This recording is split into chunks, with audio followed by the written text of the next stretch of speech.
Magandang gabi mga masters, bali ngayon po ay 3 videos po ma-upload ko po sa aking YouTube channel.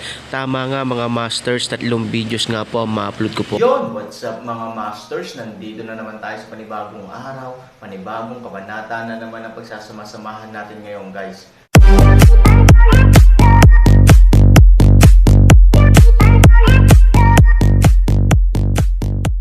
Bali mga masters, kung bago ka pa lang po sa aking YouTube channel, please click the subscribe button, lalong-lalo na po yung notification bell guys, para maging connected pa rin tayo sa isa't isa at maging updated kayo sa mga susunod ko pang video.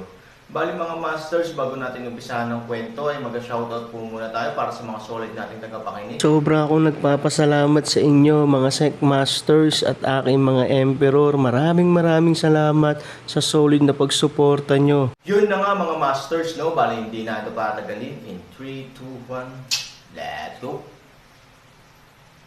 Mga masters, baka pwedeng hindi tayo mag-skip ng ads. Salamat mga masters. Ang bagong yugto ni Daryl sa storytelling channel sa YouTube mapapakinggan. Ang bagong kabanata. At ang mga alak na kanilang napili na inumin ay ang pinakamamahalin natin alak na mayroon sa club mo. Napakaganda ng gabi na ito para sa iyo Miss Viley.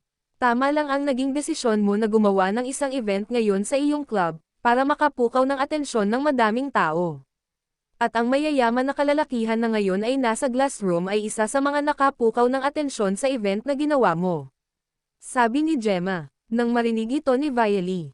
Ito ay nagsalita at sinabi, mahusay Gemma kung ganon. Ang mga kalalakihan ba nasa glass room ay mga naggagandahang kalalakihan? Sabi ni Viley, nang marinig ito ni Gemma. Siya ay sumagot at sinabi, Miss Viley, dalawa lang ang nakakitaan ko ng maayos na itsura. Ang isa ay ang bodyguard at ang isa ay isa sa mayaman customer natin na naroon sa glass room. Ngunit ang isang mayaman sa aking pagkakatanda nang siya ay magpakilala sa akin kanina. Ang pangalan nito ay Dado. Ay hindi kagandahan lalaki. Ang mukha niya ay hindi ko gusto. Sabi ni Gemma. At ito ay tumawa. Hahaha. Paumanhin Miss Viley. Ngunit nagsasabi lang ako ng totoo. Sabi ni Gemma. Nang marinig ito ni Viley ito ay ngumiti at sinabi. Ikaw talaga Gemma. Nais kong makita ang mga customer natin nasa glass room ngayon. Sabi ni Viley. Nang marinig ito ni Gemma. Ito ay nagsalita at sinabi. Dadalin ko kayo sa kanila Miss Viley. Ngayon mo na ba sila gustong makita? Sabi ni Gemma. Nang marinig ito ni Viley. Ito ay tumugon at sinabi. Mag-ayos lang ulit ako ng aking sarili. Kailangan ay lumabas akong napakaganda sa kanilang paningin. Upang bumalik-balik sila sa aking club. Ang mga ganon kay ama na customer na kayang magbayad ng isang high-class na kwarto at mamahaling alak. Ay dapat inaalagaan. Sabi ni Viley. At ito ay naglakad. At kinuha ang kanyang bag. At sa pagkuha niya ng bag, nilabas nito ang kanyang make-up. At ito ay naglagay sa kanyang magandang muka. At samantala, ang mga waiter ng club ay tutungo na sa glass room kung nasaan sila Dado, Bert, at Gotchi. At dala-dala nila ang mga pagkain na mamahalin at alak na sobrang mahal. At ito ay dumiretso na sa glass room. At samantala, si Viley ay natapos na sa paglalagay ng make-up at ito ay nagsalita at sinabi. Gemma halika na tumungo na tayo sa glass room kung nasaan ang ating mga mayayaman na customer. Sabi ni Viley, nang marinig ito ni Gemma. Ito ay nagsalita at sinabi. Sige Miss Viley. At ang dalawa ay lumabas sa isa pang glass room na pinagtatambayan ni Viley. At sila ay tumungo kung nasaan sila Dado, Gotchi, at Bert. Ang glass room ni Viley at ang glass room kung nasaan sila Dado ngayon ay napakalapit lang sa isa't isa. At maya-maya, ang mga waiter ay nakarating na sa glass room kung nasaan sila Dado, Gotchi, at Bert. At ang mga waiter ay dahan-dahan pumasok sa loob ng glass room. Ang mga waiter ay isa-isang nagsipasok. At ang mga pagkain at alak na kanilang dala-dala ay dahan-dahan nilang nilapag sa lamesa. At ang pinto ng glass room ay naiwang nakabukas.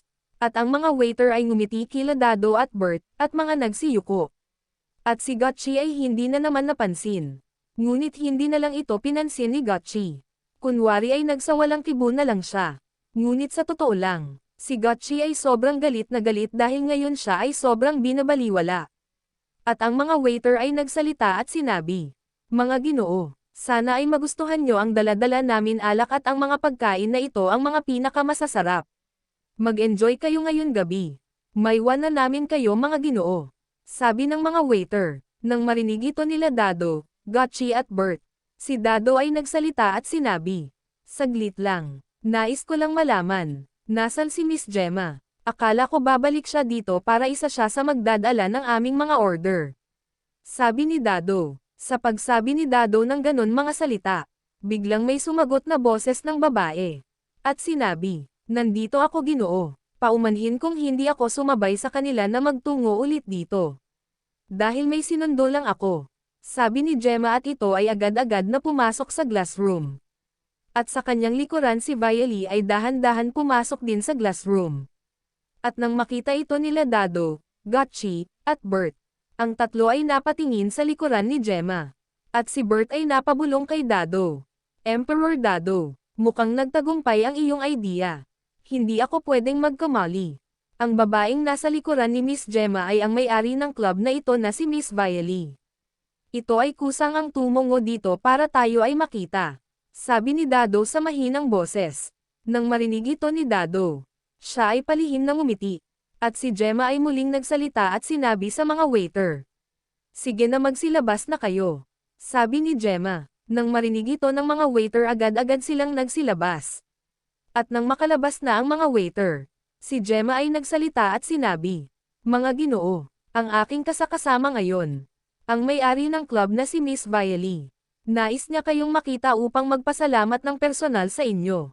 At para kahit papano kahit sa unting oras lang, ay makakwentuhan niya kayo. Tama ba Miss Viley?" Sabi ni Gemma. Nang marinig ito ni Viley, siya ay ngumiti at sinabi, "Tama si Gemma mga Ginoo. Mabuti naman kayo ay tumungo sa club ko para makapag-relax. At salamat dahil ang club ko ang napili niyong puntahan ngayon gabi. Nais ko lang matiyak na kayo ay mag-enjoy ngayon gabi sa aking club," sabi ni Viley. Nang marinig ito nila Dado, Bert, at Gotchi, si Dado ay nagsalita at sinabi sa mapagkunwari, "Miss Viley, hindi mo na kailangan pang gawin iyon. Sa totoo lang talagang napakaganda ng club mo at talagang nakaka-enjoy. Kung aking titignan ang mga tao na nasa baba ay sobrang saya at nag-enjoy. At ganun din kami ngayon. Alam ko na masyado kang abala na tao. Kaya hindi ka na dapat nag-abala pa na kami ay sadyang dito. Ngunit salamat sa iyong oras para kami ay makita," sabi ni Dado nang nakangiti. Nang marinig ito ni Viley, siya ay nagsalita at sinabi, "Kung hindi ako nagkakamali, ikaw si Dado. Sinabi sa akin ni Gemma ang iyong pangalan kanina. At sa totoo lang wala naman akong masyado ginagawa. Pinagmamasdan ko lang din ang mga tao na nagsasayaw at natutuwa ako na makita nang nag-enjoy silang lahat sa aking club. Kaya hindi ako ganon kaabala. Kaya may oras ako na makita kayo. Kaya wag ka nang mag-alala pa Ginoong Dado," sabi ni Viley. Nang marinig ito ni Dado, siya ay muling ngumiti at sinabi, "Kung ganon Miss Viley, maaari mo kaming samahan saglit na uminom." At si Dado ay tumingin kay Gotchi at sinabi, "Aming tagabantay, maaari ka munang tumayo, para sila Miss Gemma at Miss Viley ay may maupuan," sabi ni Dado. Nang marinig ito ni Gotchi siya ay nagulat. Ngunit ito ay walang magawa.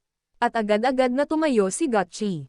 At si Dado ay muling nagsalita at sinabi, "Maaari kang tumayo sa pinto," sabi ni Dado kay Gotchi. At walang imak si Gotchi. At ito ay naglakad papunta sa pinto ng glass room. At ito ay tumayo. At si Dado ay tumayo at sinabi, "Miss Gemma at Miss Viley, maaari na kayong umupo," sabi ni Dado. Nang marinig ito ng dalawa na sila Gemma at Viley, sila ay umupo agad. At sa pag-upo nila, si Dado ay agad-agad na kinuha ang alak. At ito ay kanya binuksan. At ang dalawang baso ay agad-agad niyang nilagyan ng alak at iniabot kila Gemma at Viley. At ang isang baso na naiwan ay nilagyan niya din ng alak na para sa kanya. At si Dado ay nagsalita at sinabi, "Mag-cheers tayo Miss Viley at Miss Gemma," sabi ni Dado. Nang marinig ito nila Gemma at Viley, si Viley ay nagsalita at sinabi, "Kulang ang baso paano ang isang Ginoo," sabi ni Viley. Nang marinig ito ni Dado siya ay nagsalita at sinabi, "Nako, ang aking business partner ay hindi talaga nainom ng alak. Nandito siya para lang ako ay samahan at makakita ng mga tao na sobrang nagsasaya. Sabi ni Dado. At ito ay tumingin kay Bert. Nang marinig ni Bert ang sinabi ni Dado at nang makita niya ang tingin ni Dado, siya ay agad-agad na tumugon at sinabi, "Tama siya. Hindi ako umiinom ng alak." Sabi ni Bert. Nang marinig ito ni Viley, siya ay nagsalita at sinabi, "Ganun ba? Sige Ginoong Dado. Mag-cheers tayo para sa gabing ito." Sabi ni Viley. At iniangat nilang tatlo ang baso na may lamang alak.